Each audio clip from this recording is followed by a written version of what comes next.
I want my project to be accurate. Okay, listen, I'll tell you, but you can't tell anybody, okay?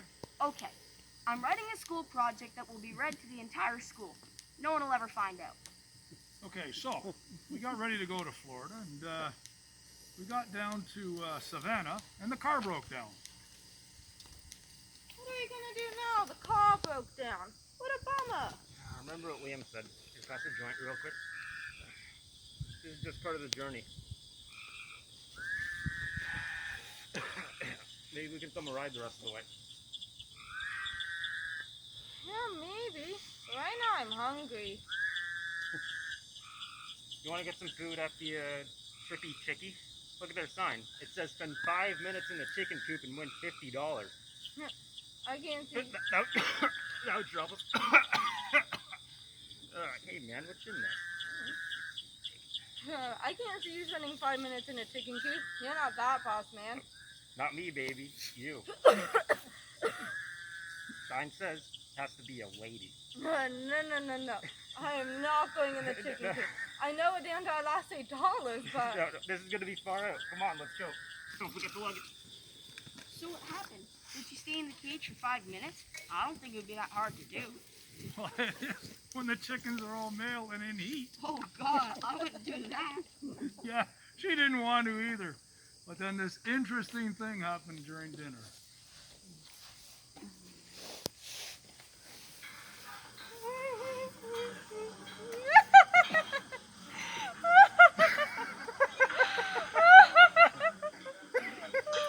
What'd you say? I didn't say anything.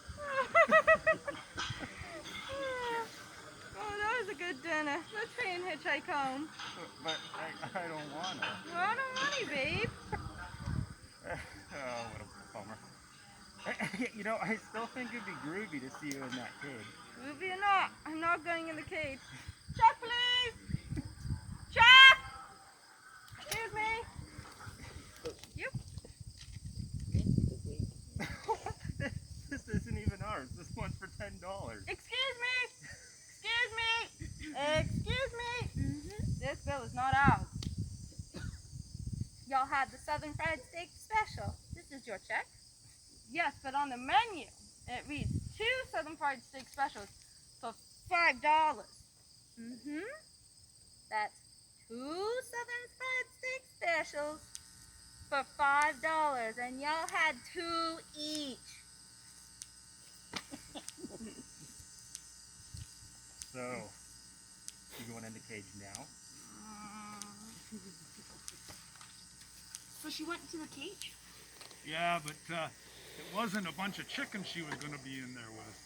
It was a giant peyote penguin! I'll bet she was upset about that. Yeah, because as soon as she got in the cage, the penguin started chasing her.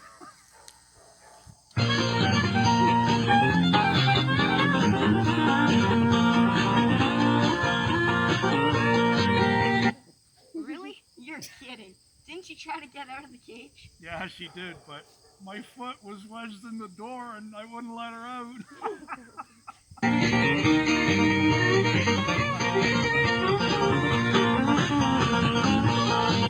That's terrible.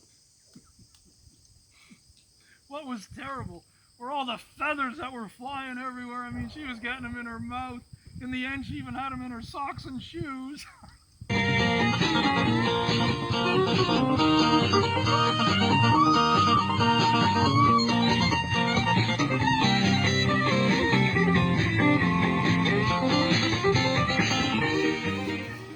don't care what you say. That's horrible. She must have been really scared.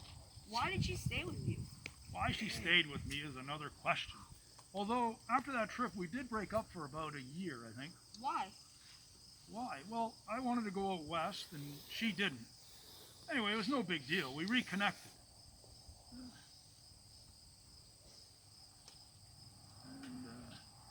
You must know more about that story than the chicken coop. you know, what else would I need to know about the chicken coop? I don't know. Didn't she get out? Oh, you know what happened to her? As she was leaving, that peyote penguin pecked her in the middle of the forehead and knocked her out cold. Then what happened? Well, she laid there for the next 5 minutes, so she got the money. And let's see. We paid for the meal, and then we had to get a motel room. Why didn't you head home? Well, we tried, but she was covered in penguin feathers. Nobody would stop to pick us up. So we got a motel room so she could get cleaned up. Oh, this funny thing happened. There's a funny thing that happened. Oh, yeah. We got to the motel, and the manager took one look at the two of us, and he said, "Well, sir, you can stay here for the night, but the chicken has to stay outside." She must have been upset about that. Oh, yeah, she was. No, not really. She knew he was joking.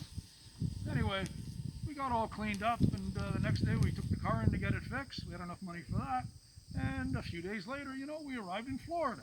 I'm glad you told me that story because last night all I heard that you were chased in a very fast car, attacked by some birds, and arrested for being a smartass to the cops. This is going to make my project really interesting.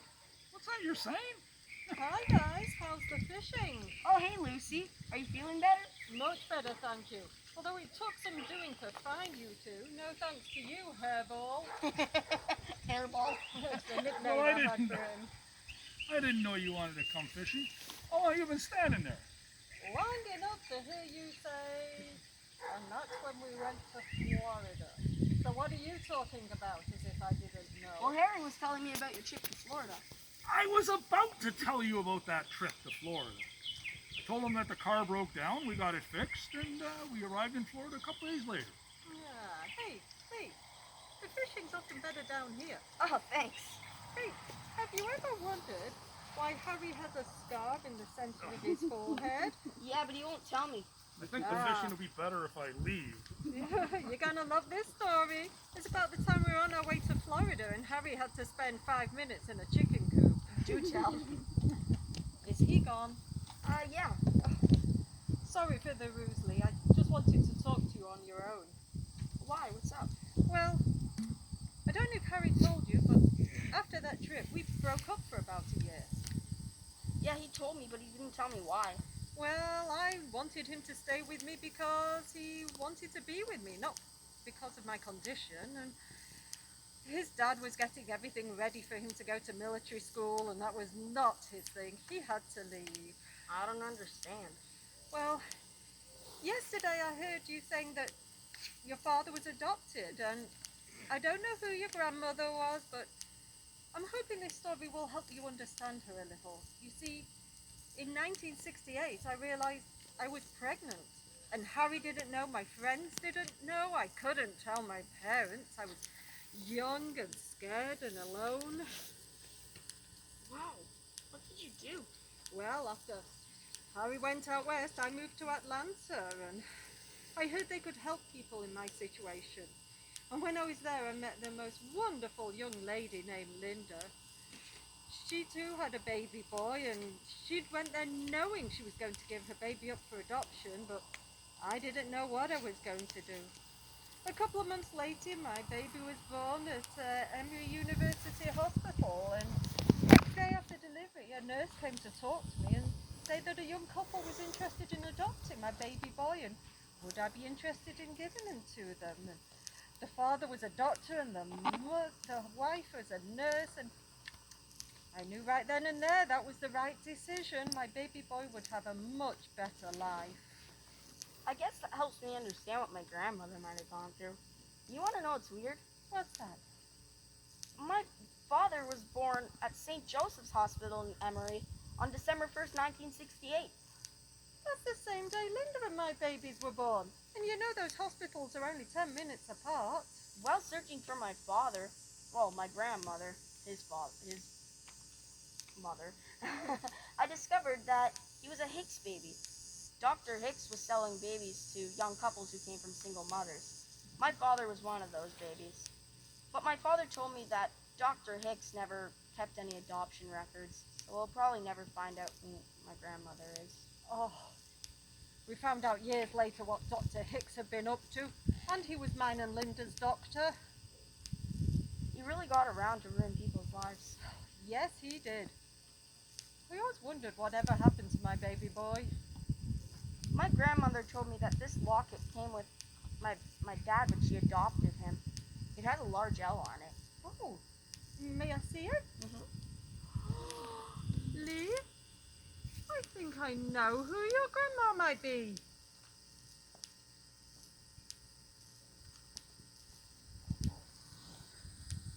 Liza Minnelli? Sounds Italian.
Well, thank you everybody for coming out.